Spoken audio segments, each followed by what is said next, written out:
Good morning, dear students. I would like to welcome you today's English class.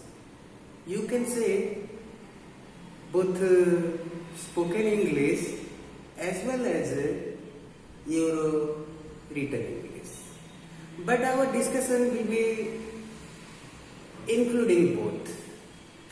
For your information, today we will discuss a very important concept which will give us understanding about English language and its structure. As you know, today's English is simply called communicative English. Communicative English. That means we are learning English to communicate, and without communicating our views, thinkings with others in English, it is difficult for us to have mastery over the language. As we have been learning a lot of grammatical constructions about the language, its structure and many ways we are understanding. But I have seen most students have lot of confusions about the structure, and they can understand what exactly they are speaking, they are writing and using. So, before we are going to discuss anything, let's understand today the very important chapter is communication structure. Communication structure. This communication structure is very important. Let's understand. It's very interesting. So in this structure, as you know, when we need to communicate with others, what exactly we use? We use a sentence. We use a sentence. What happens when people are coming across a sentence? They need to either write or to speak. And before writing or before speaking, let us understand some basic concepts. For your information, let me tell you, a sentence has many names. You know them very well. Again, to recall your knowledge, let me write something so that you can recall and better understand this structure. Okay? So here, when, as I have told you, a sentence has many names. For example, a sentence can be a statement. A sentence is called a statement. Similarly, we can say a sentence is an expression. Expression, sentence, its another name is expression. A sentence can be called a statement. Similarly, sometimes we say these sentences are voices. Sentences are otherwise called voices. Not only voices. Similarly, the sentence can also be called as speech. Sentences can also be called speech.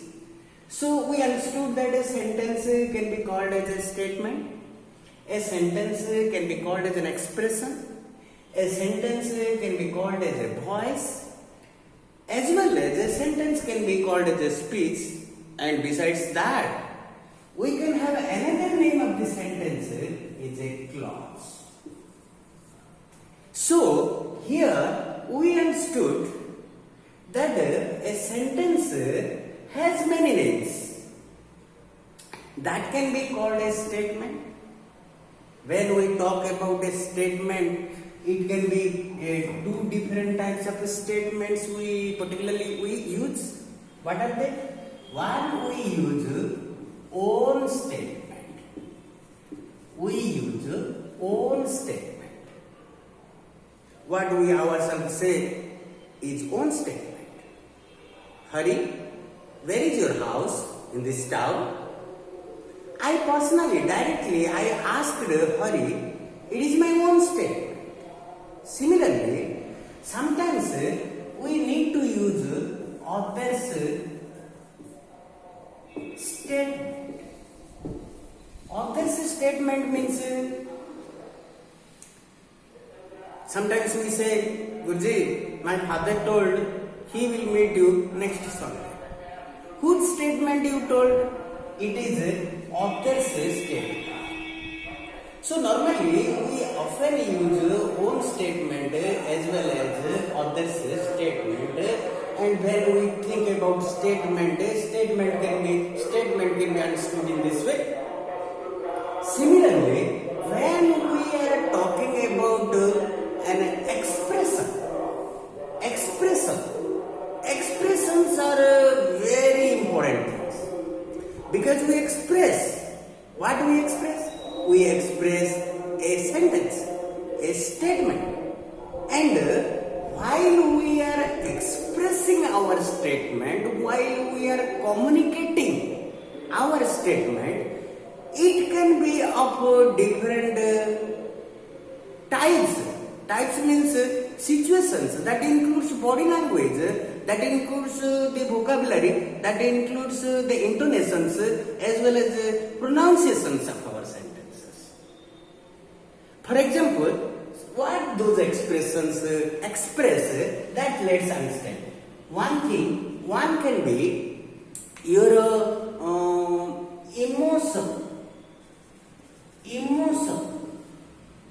emotional expression. Could you please give me? I don't know this. Help me. So, what happens? We have lot of emotions that we express in such a way, our sentences, others will take that into account, and your work will be materialized. This is what these expressions, what I am talking about a broader sense. This is very important in the process of communication and business communication. So, not only emotions, we can have what we say, the graveness. When we are graveness, we show an expression. Hey, why did you disturb in the classroom? Get out outside. When we use such language, we have our intonations as well as pronunciations differ from other sentences, because we are also using a sentence, but its expression is different. Similarly, when we talk about politeness, while talking with our seniors, our teachers, and from whom we need something to avail, before that, if we use our grave expression, it will not be materialized. Therefore, we should have politeness. Excuse me, sir. If you don't mind, would I ask you a question, please? So what happens? This is what the way we express politeness so that others will not mind. And our work will be easily done. Similarly, we can say aggressiveness.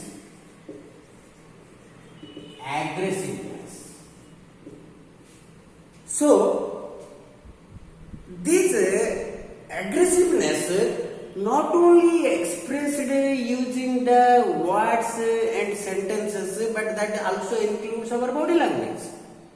So, body language is completely associated with our speech that demonstrates the expression of someone while speaking or communicating with others. Okay, so when we think of expressions, there are a lot of expressions. I am not going to explain everything to make your mind clumsy. Just a few examples I have given for your better understanding. Next is this, when we talk about the sentence as a voice, as I have told you over here, a statement. Voice, as we know, it is the own statement. Own statement is otherwise called voice. Okay? So, own statement is otherwise called voice, and when we talk about other's statement, it is called speech. What it is called? Speech. Own statement is otherwise called voice, and other's statement is otherwise called speech that you understood.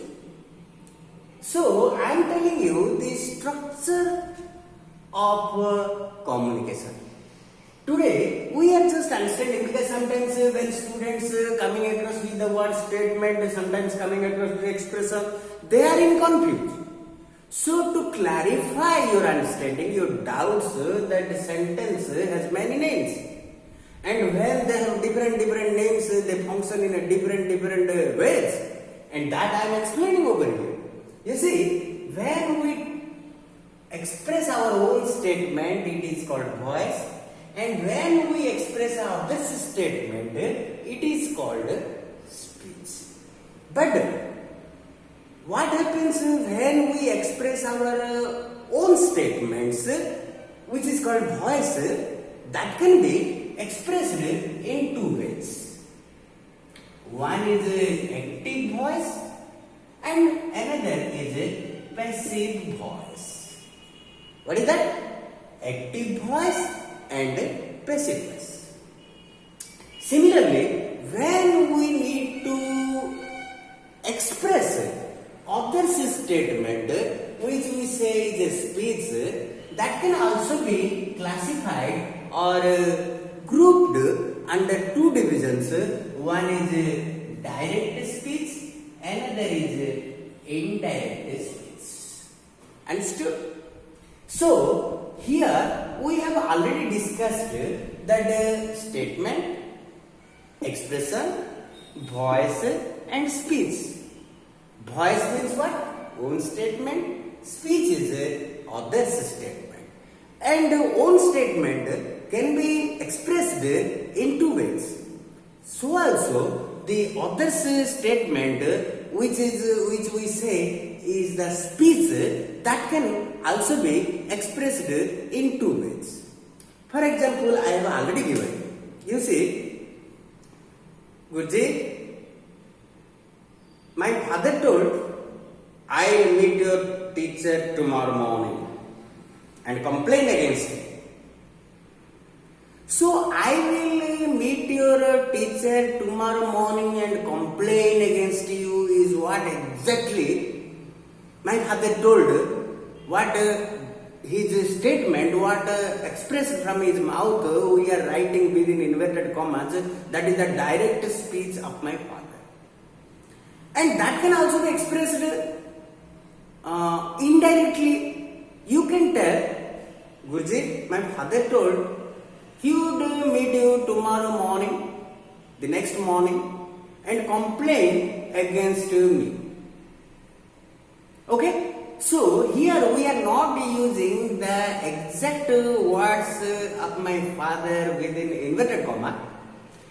We have just translated that into our own language and expressed exactly what father told in a different speech, that is indirect speech. So now we understood statement, expression, voice, speech. Similarly, when we want to talk about clothes, let's say when we want to talk about clothes, you know, when you have been learning English language, English grammatical constructions since your class 3 and till date, and many resource persons have given you many technologies to understand the structure of the language and made you understand and confident for speaking as well as writing. But we need to understand the very basic concept of the language and its structure. This is the motive behind. See, here, this is voice we understood and this is the speech also we understood, but here the clause. When you were 10th class students, when you will be learning in your subsequent classes, you will have broader knowledge about clauses as well. I'm sure you know them.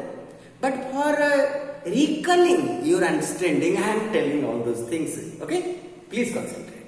Here you see, clauses can be of any clause. Clauses are of different types. Simply, they have been classified as a noun clause, here is a relative clause, and another is your adverb clause.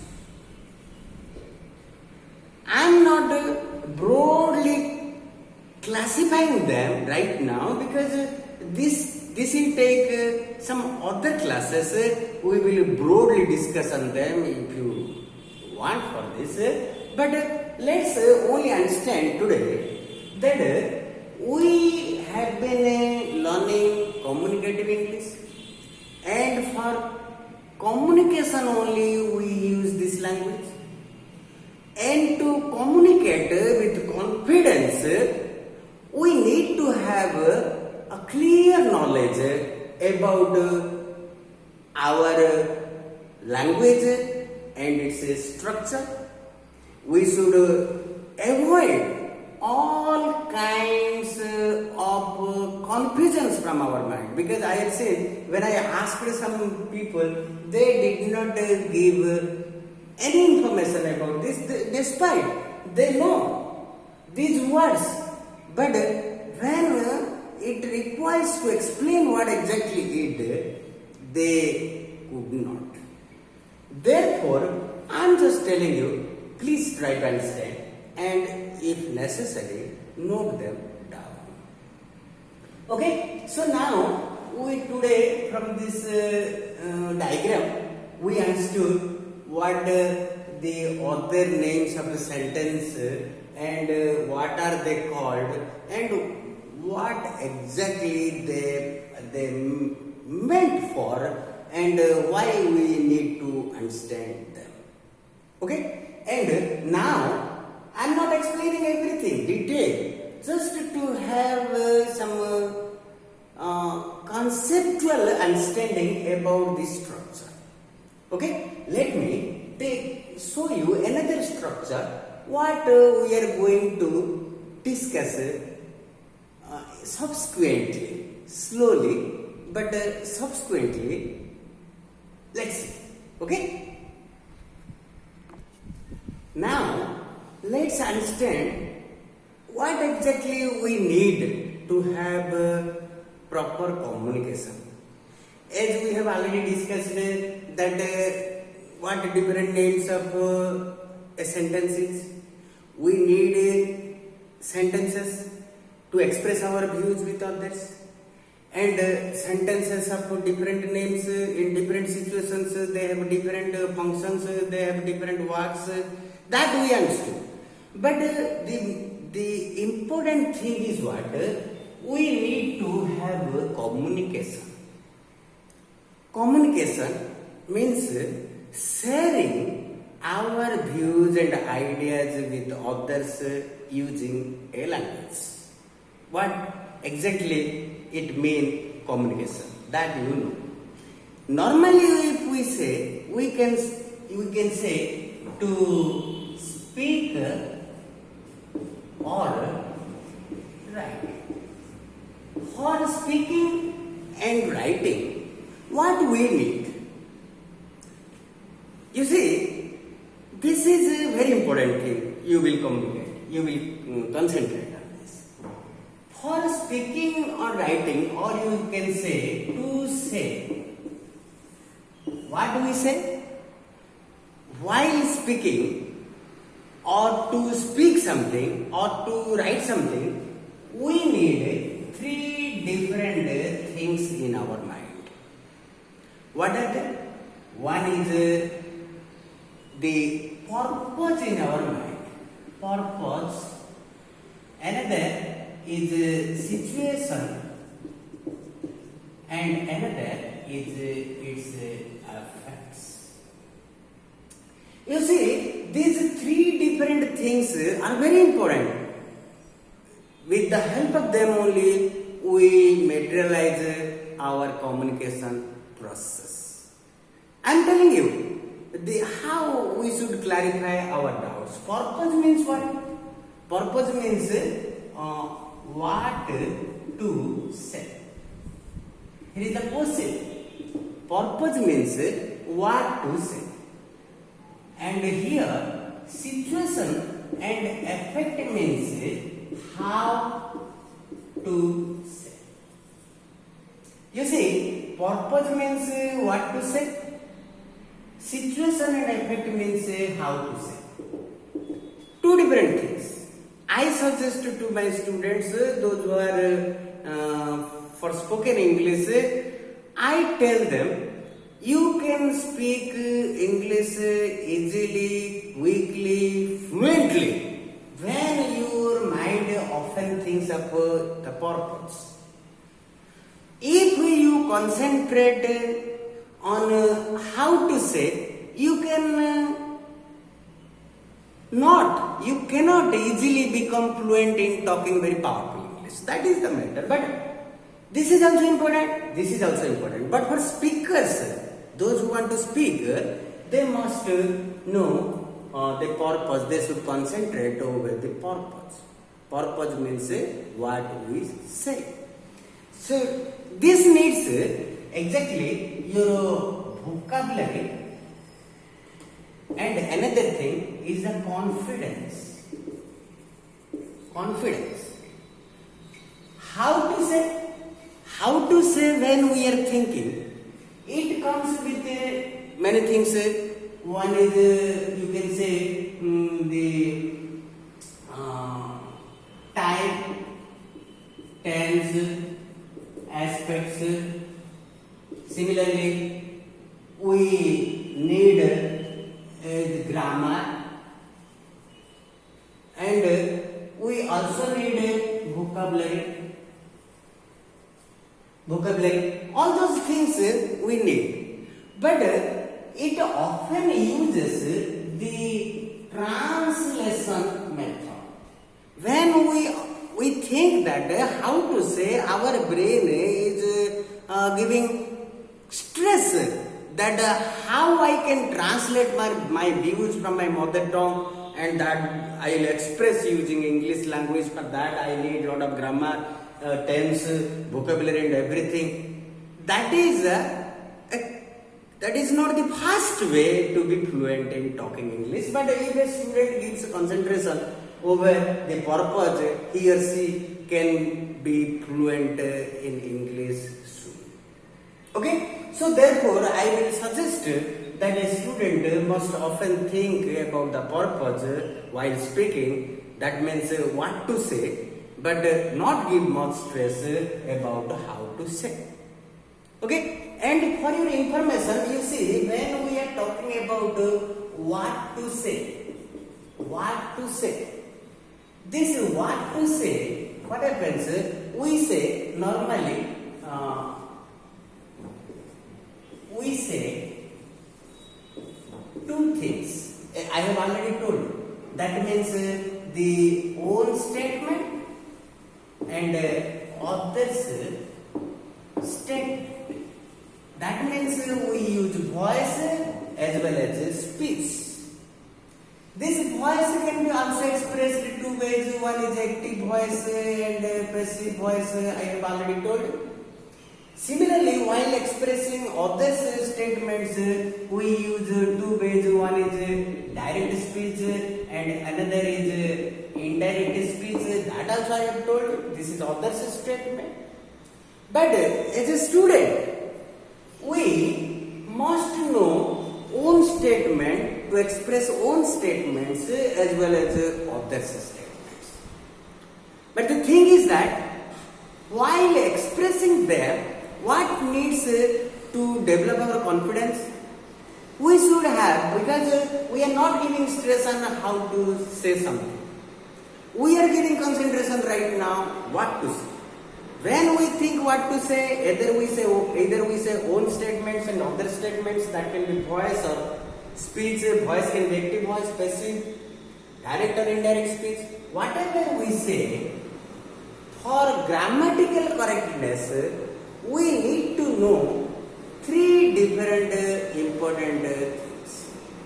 What are they? One thing, two things, and three things. They are, number one is time. Another is sound. Another is number. If these three things we keep in our mind while expressing, while communicating and sharing our views with others, either by using own statement or by using others' statement, whatever. If we keep our mind over these three things, then our grammar will always be 100% correct. You can practice this later on. So, as you know, we have three different times. One is past time, another is present, another is future time. While speaking, we should know whether I am talking about the present time, or I am talking about the past, or I am talking about future. What grammatical construction that we will understand. That will be easy for us to understand. Later on, we are not discussing that right now. We are just understanding the concept, the structure of communication. Similarly, generally, we have two different sounds. Sounds, exactly in English, in spoken English particularly, we don't say alphabets. We say sounds of English. That means every alphabet has more than one sound. Similarly, in spoken English, when we talk about a sentence, we say it is a speech act. Speech act. That we will discuss in subsequent classes. Let's understand today this thing only. So, sound can be a vowel sound or can be a consonant sound. So, the subject we are talking about, whether it has the sound of a vowel. I have an umbrella. He is a one-eyed person. Have you seen an elephant? So, about the topics we are talking about and what is the sound of those words, that knowledge we should have. Similarly, when we are talking about a subject, whether the subject is a singular subject or a plural subject, that also we should know. Whatever, whether we are using own statement or others' statement, whether we are using active voice or passive or direct speech or indirect speech or whatever, we should remember whether we are concentrating on these three things or not. Otherwise, our grammar will be incorrect, our speech will be incorrect, and everything is incorrect, and we will lose confidence for speaking or sharing or communicating our views with others. Understand? So, therefore, today we understood that these are some concepts we should know to express our views. And in the next class, we will discuss something new in relation to this topic. For that,